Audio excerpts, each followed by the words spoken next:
Welcome back dear student. आज जो हम क्वेश्चन कर रहे हैं वो हमने लिया है फंड फ्लो में से। क्वेश्चन मैं यहाँ पे रीड कर देता हूँ। From the following balance sheet of a company for the year ended 31 March 2013 and 14 you are required to prepare a fund flow statement. आपको 2 ईयर की रेस्पेक्टिव इन्फॉर्मेशन दी है 2013 और 14 की, असेस और लाइबिलिटीज़ की, और आपको बोला है कि आपको क्या बनाना है, फंड फ्लो स्टेटमेंट बनाना है। तो फंड फ्लो स्टेटमेंट होता क्या है, फंड फ्लो कैसे बनाते हैं, उसके बारे में मैं यहाँ पे आपको बता देता हूँ। फिर हम इस क्वेश्चन की हेल्प से फंड फ्लो स्टेटमेंट को समझेंगे कि कैसे बनाया जाता है। तो सबसे पहले आपको ध्यान रखना है कि जो फंड फ्लो स्टेटमेंट होता है उसको हम क्या बोलते हैं, statement of source and application of funds. Statement of source या एप्लीकेशन ऑफ फंड कह लीजिए या फिर फंड फ्लो स्टेटमेंट कह लीजिए, दोनों बातें एक हैं। ये बैलेंस शीट की तरह इसका परफॉर्मा होता है। जो आपकी कैपिटल एंड लायबिलिटी साइड होती है उसको हम यहाँ सोर्स बोलते हैं, और जो आपकी असेट साइड होती है उसको हम यहाँ पे क्या बोलते हैं, एप्लीकेशन बोलते हैं। हमें कैसे पता करना होता है कि किस आइटम से सोर्स होगा और किस आइटम से एप्लीकेशन होगा, तो उसके लिए हम क्या करते हैं, जो अपने पास क्वेश्चन दिया जाएगा उसको हम 3 पार्ट्स में डिवाइड करते हैं। हम 3 इफेक्ट देखते हैं। पहला इफेक्ट होता है अपना, जिसको हम बोलते हैं effect of change in working capital. जैसे कि हमने यहाँ पे लिखा हुआ है, fund flow statement based on 3 type of effect as follow. First है effect of change in working capital. Effect of change in working capital हम कैसे बनाते हैं, इसको हम कैसे कैलकुलेट करते हैं, इसके लिए हम statement of change in working capital का एक शेड्यूल बनाते हैं, और उस शेड्यूल की हेल्प से हम क्या निकालते हैं, वर्किंग कैपिटल निकालते हैं। जैसा कि इस क्वेश्चन में मैं आपको डिटेल में बताऊंगा कि statement of change in working capital कैसा बनेगा। यहाँ पे आपको बस ये ध्यान रखना है कि जब हम statement of change in working capital बनाएंगे तो उससे 2 चीज़ों का पता लगेगा, या तो इंक्रीज इन वर्किंग कैपिटल या फिर डिक्रीज इन वर्किंग कैपिटल। यदि आपका statement decrease in working capital बताता है तो वो क्या है, सोर्स ऑफ एप्लीकेशन, आपका सोर्स है वो एप्लीकेशन नहीं है। और यदि आपका वर्किंग कैपिटल का इंक्रीज़ बताता है तो वो आपका एप्लीकेशन है। बच्चे कई बार कंफ्यूज हो जाते हैं कि सर जो डिक्रीज़ होता है और जो इंक्रीज़ होता है, इसमें हम डिक्रीज़ को तो सोर्स मान रहे हैं, इंक्रीज़ को एप्लीकेशन मान रहे हैं, ऐसा क्यों है। तो इसका आंसर आप समझ लीजिए। मान लीजिए हम किसी बिज़नेस की वर्किंग कैपिटल की टर्म्स की बात करें तो वर्किंग कैपिटल होती क्या है कि हमें बिज़नेस को रन करने के लिए जो हमें पैसा चाहिए होगा, हमें जो कैश रिक्वायर होगा, जो हमें बिज़नेस में रखना होगा। हमने पुरानी वीडियो के अंदर भी पढ़ा था कि वर्किंग कैपिटल के टाइप्स होते हैं, टेम्परेरी और permanent working capital. Permanent working capital वो रहती है जो हमें पूरे होल द ईयर्स हमें चाहिए होती है, और टेम्परेरी वर्किंग कैपिटल वो रहती है जो हमें किसी स्पेसिफिक टाइम में चाहिए होती है। यदि आपकी वर्किंग कैपिटल चाहे परमानेंट हो चाहे आपकी टेम्परेरी वर्किंग कैपिटल हो, जब भी वो चाहिए होगी, तो यदि वो इंक्रीज़ होती है तो आपको बिजनेस के अंदर कैश और लगाना पड़ेगा। तो कहने का मतलब ये हुआ कि कैश का आउटफ्लो करना होगा आपको।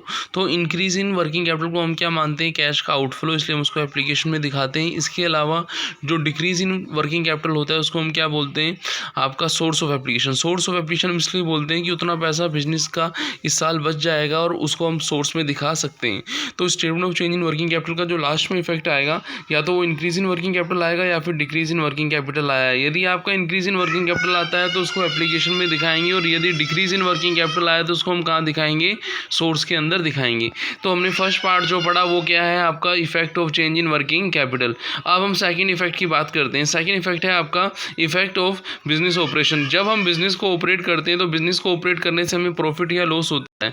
प्रॉफिट या लॉस के हमने टाइप्स पहले भी पढ़े थे, जैसे ट्रेडिंग अकाउंट से ग्रोस प्रॉफिट या ग्रोस लॉस होता था, P&L अकाउंट से नेट प्रॉफिट या नेट लॉस होता था। ऐसे ही इफेक्ट ऑफ बिजनेस ऑपरेशन का जो प्रॉफिट होता है उसको हम ऑपरेटिंग प्रॉफिट बोलते हैं। ऑपरेटिंग प्रॉफिट को हम फंड्स फ्रॉम ऑपरेशन भी बोलते हैं, और इसका जो उल्टा होता है ऑपरेटिंग लॉस, उसको फंड्स यूज्ड इन ऑपरेशन बोलते हैं। अब बात ये आती है कि जो ऑपरेटिंग प्रॉफिट होता है फंड्स फ्रॉम ऑपरेशन, जिसको हम निकालते कैसे हैं, या ऑपरेटिंग लॉस होता है फंड्स यूज्ड इन ऑपरेशन, तो इसको निकालते कैसे हैं। तो इसका आंसर ये है कि जब हम P&L अकाउंट बना लेते हैं तो उससे हमें नेट प्रॉफिट का पता लग जाता है। उस P&L अकाउंट की हेल्प से हम क्या बना सकते हैं, P&L adjustment account. P&L adjustment आप अकाउंट भी बना सकते हो और P&L एडजस्टमेंट का स्टेटमेंट भी बना सकते हो। हम यदि अकाउंटिंग की बात करें तो हमें अकाउंट की फॉर्म में यहाँ पे समझना है कि हम P&L का जो एडजस्टमेंट अकाउंट है वो हम कैसे बनाते हैं। P&L एडजस्टमेंट अकाउंट बनाते समय आपको ओपनिंग बैलेंस को बाय बैलेंस बीडी लिखना है और क्लोजिंग बैलेंस को टू बैलेंस सीडी लिखना है। डेबिट में नॉन कैश एक्सपेंसेस को लिखना है, क्रेडिट में नॉन कैश इनकम को लिखना है। नॉर्मली होता क्या है, डेबिट ज़्यादा आता है क्रेडिट कम होता है, तो वो आपका फंड्स फ्रॉम ऑपरेशन या ऑपरेटिंग प्रॉफिट होता है। जैसे कि इस क्वेश्चन में देखिए, फंड्स फ्रॉम ऑपरेशन या ऑपरेटिंग प्रॉफिट जो आ रहा है आपका, उसको जो 17,000 आ रहा है उसको हम फंड फ्लो, जब हम फंड फ्लो स्टेटमेंट बनाएंगे तो इसको हम कहाँ दिखाएंगे, फंड फ्लो स्टेटमेंट के सोर्स में दिखाएंगे। इसके विपरीत उल्टा भी हो सकता है आपका, कि जो आपका क्रेडिट क्रेडिट ज़्यादा हो, डेबिट कम हो, तो रिवर्स हो जाएगा ऑपरेटिंग लॉस। उसको हम कहाँ दिखाएंगे? फंड फ्लो के एप्लीकेशन में दिखाएंगे। तो कहने का मतलब ये हुआ कि कोई भी आपका कंपोनेंट हो, चाहे statement of change in working capital हो या फंड फ्लो के या तो सोर्स में या फिर एप्लीकेशन में कहीं ना कहीं आता है। ऐसे इफेक्ट ऑफ बिजनेस ऑपरेशन हो तो प्रॉफिट एंड लॉस कहीं ना कहीं आता है। अब जो आता है आपका थर्ड इफेक्ट आता है आपका effect of change in cash. Effect of change in cash का मतलब ये हुआ कि जब आप किसी क्वेश्चन को सोल्व करोगे और उस क्वेश्चन में आपने वर्किंग कैपिटल के आइटम जैसे करंट असेट्स, करंट लायबिलिटीज ले लिया, जैसे इस क्वेश्चन में हम देखें तो हमें असेट्स के अंदर क्या दिया है? Plant and machinery, stock, debtors और कैश। तो यहाँ पे करंट असेट्स में स्टॉक, डेटर्स और जो कैश है वो तो working capital statement of change in working capital में चला जाएगा।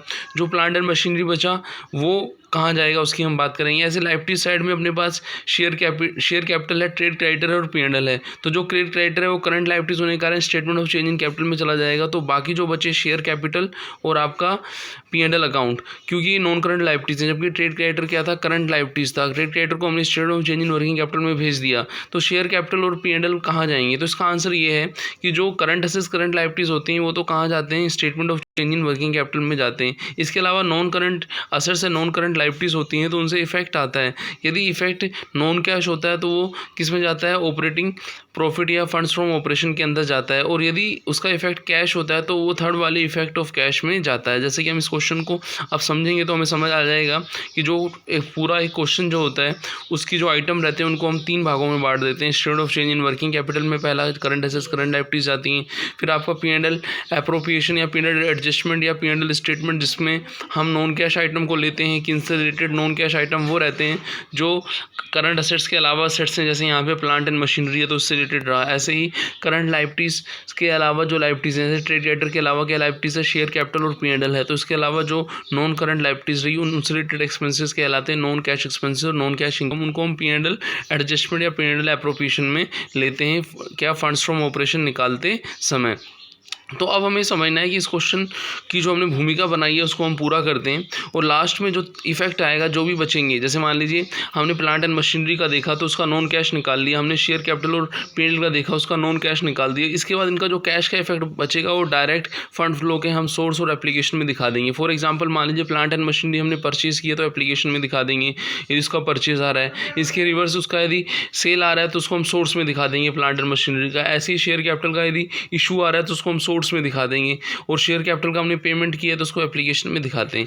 आइए इस क्वेश्चन को अब करते हैं। हमने बेसिक तो समझ लिया फंड फ्लो स्टेटमेंट बनता क्या है। तो सबसे पहले हम statement of change in working capital के लिए करंट असेट्स अपनी स्टॉक, डेटर्स और कैश को यहाँ रख देते हैं, ठीक है ना। करंट असेट्स के अंदर और करंट लायबिलिटीज के अंदर ओनली ट्रेड क्रेडिटर को हमने यहाँ रख दिया। ये परफॉर्मा आपको बनाना कैसे है? जब क्वेश्चन आपको दिया जाएगा तो 2 ईयर्स की रेस्पेक्टिव इन्फॉर्मेशन दी जाएंगी। वो ईयर यहाँ लिखे जाते हैं, प्रीवियस ईयर और करंट ईयर अमाउंट के। फिर हम उनसे चेंज निकालते हैं। जैसे आप देखें करंट असेट्स में स्टॉक 1,21,000 से 1,36,000 हुआ तो स्टॉक में इंक्रीज 15,000 रहा। ऐसे डेटर्स 1,81 से 1,70 हुआ तो इसमें डिक्रीज 11,000 रहा। और कैश जो आपका 1,43 से 2,70 था तो इसमें इंक्रीज 1,27 रहा। आपने देखा कि इंक्रीज को इंक्रीज में लिखा गया है, डिक्रीज को डिक्रीज में लिखा गया है। तो ऐसे अब हमें करंट असेट्स का टोटल करना है, प्रीवियस ईयर और करंट ईयर के अमाउंट्स का टोटल है। और टोटल प्रीवियस ईयर कितना 445 और करंट ईयर कितना 576 आ गया। फिर करंट लायबिलिटीज में देखें तो एक ही आइटम है ट्रेड क्रेडिटर 1,06,000 से 70,000। करंट लायबिलिटीज में ध्यान रखिएगा उल्टा होता है। क्यों उल्टा होता है? क्योंकि हम फंड फ्लो में जब वर्किंग कैपिटल लेते हैं तो हम करंट असेट्स के साथ सिमिलर करते हैं। इंक्रीज होता है तो इंक्रीज में लिखते हैं, डिक्रीज होता है तो डिक्रीज में लिखते हैं। अब करंट लायबिलिटीज है तो हमें उल्टा करना पड़ेगा। 1,06,000 से 70,000 होने का मतलब है डिक्रीज हुआ है 36,000। उस 36,000 को डिक्रीज में नहीं लिखेंगे, उसको कहाँ लिखेंगे? हम इंक्रीज में लिखेंगे 36,000 को। फिर हम टोटल भी कर देंगे। Current liabilities as it is creditor का total previous year current year में आ गया। अब हम वर्किंग कैपिटल कैसे निकालेंगे? टोटल ए में से टोटल बी को लेस करेंगे। प्रीवियस ईयर में 445 में से 1,06,000 को लेस करेंगे तो कितना बचेगा आपका? 3,39,000। ऐसे ही करंट ईयर में 576 में से 70 को लेस करेंगे तो कितना बचेगा? 5,06,000। अब हमें कंपैरिजन करना है और बैलेंसिंग निकालना है। बैलेंसिंग कैसे निकालते हैं? उससे पहले हमें जो इफेक्ट इंक्रीज डिक्रीज है उसके कॉलम का भी टोटल करना होगा। इंक्रीज वाले कॉलम का टोटल आया 1,78 और डिक्रीज वाले कॉलम का टोटल आया 11,000 रुपये। अब हमें बैलेंसिंग कैसे करना होगा? जो अपने प्रीवियस ईयर के करंट ईयर के आइटम है उनको इस साइड बैलेंस करेंगे और जो इंक्रीज डिक्रीज के उनको राइट हैंड साइड में बैलेंस करेंगे।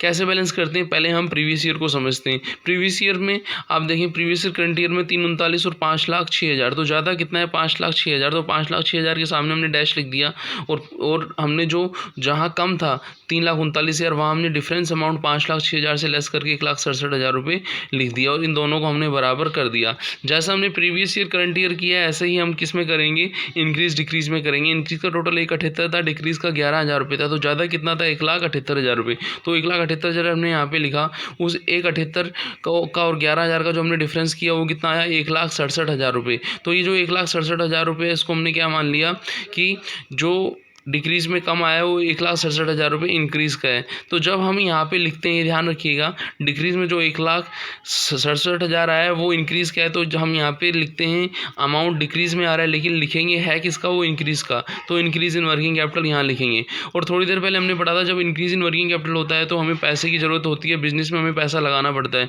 तो वो हमारा एप्लीकेशन होता है। तो इस इंक्रीज़ इन वर्किंग कैपिटल को हम कहाँ लिख देंगे, फंड फ्लो के एप्लीकेशन में हमने यहाँ पे इंक्रीज़ इन वर्किंग कैपिटल 1,67,000 रुपये लिख दिया। तो हमने यहाँ पे फर्स्ट इफेक्ट जो था statement of change in working capital का हमने पूरा किया। अब दूसरा हम पीएनएल का इफेक्ट लेंगे।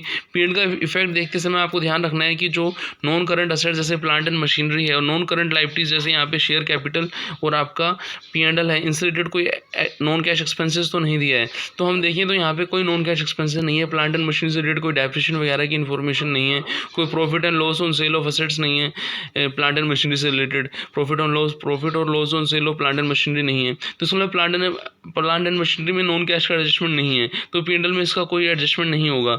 ऐसे शेयर कैपिटल में देखें तो शेयर कैपिटल से रिलेटेड कोई नॉन कैश आइटम क्या होता है, शेयर कैपिटल को हमने प्रीमियम पर इशू किया, डिस्काउंट पर इशू किया हमने, तो इशू पर जो प्रीमियम और डिस्काउंट होता है और रिडम्पशन पर जो प्रीमियम और डिस्काउंट होता है वो नॉन कैश माना जाता है, वो भी इस क्वेश्चन में नहीं है। तो इसका मतलब है हमें खाली जो पीएनएल एडजस्टमेंट जब हम बनाएंगे तो हमें किसके इफेक्ट को ध्यान रखना है, ओनली पीएनएल को। पीएनएल का जो ओपनिंग बैलेंस था वो 14,000 था, क्लोजिंग था 31,000। जैसा कि हमने आपको बताया था कि जो पीएनएल से पीएनएल एडजस्टमेंट बनाते हैं तो ओपनिंग बैलेंस को बाय बैलेंस बीडी और क्लोजिंग बैलेंस को टू बैलेंस सीडी लिख देते हैं।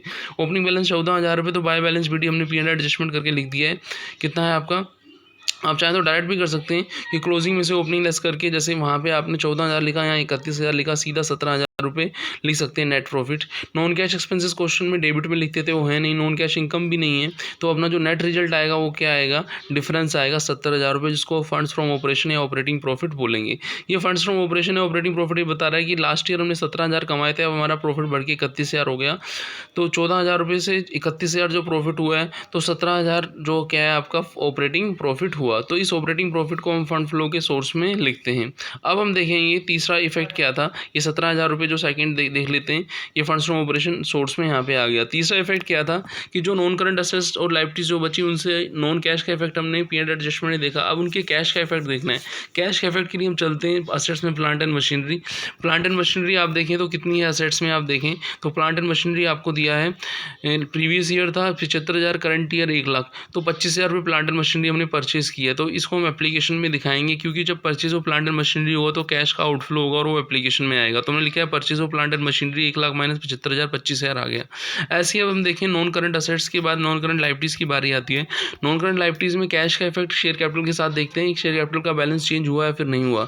तो शेयर कैपिटल लास्ट ईयर 4,00,000 था, अब 5,75,000 रुपये है, तो शेयर कैपिटल 1,75,000 रुपये इशू हुई है। इसका मतलब इशू को हम कहाँ दिखाएंगे, सोर्स में दिखाएंगे। यहाँ पे हमने फंड फ्लो के सोर्स में लिखा होगा इशू ऑफ शेयर कैपिटल कितना, 1,75,000 रुपये। अब हमें क्या करना है, जब हमने तीनों इफेक्ट कर लिए तो हमें अब टोटल करना है। टोटल डेबिट का जो सोर्स का आ रहा है वो एक बार में आ रहा है और क्रेडिट का भी एक बार में आ रहा है, तो इसका मतलब है यहाँ पे ये दोनों बराबर आ रहे हैं। जब ये दोनों बराबर आ रहे हैं तो हमने काम भी बराबर किया है। तो यहाँ पे हमने इस क्वेश्चन को फंड फ्लो स्टेटमेंट को बनाना सीखा कि फंड फ्लो स्टेटमेंट कैसे बनता है। तो मिलते हैं फिर नेक्स्ट वीडियो में। थैंक्स।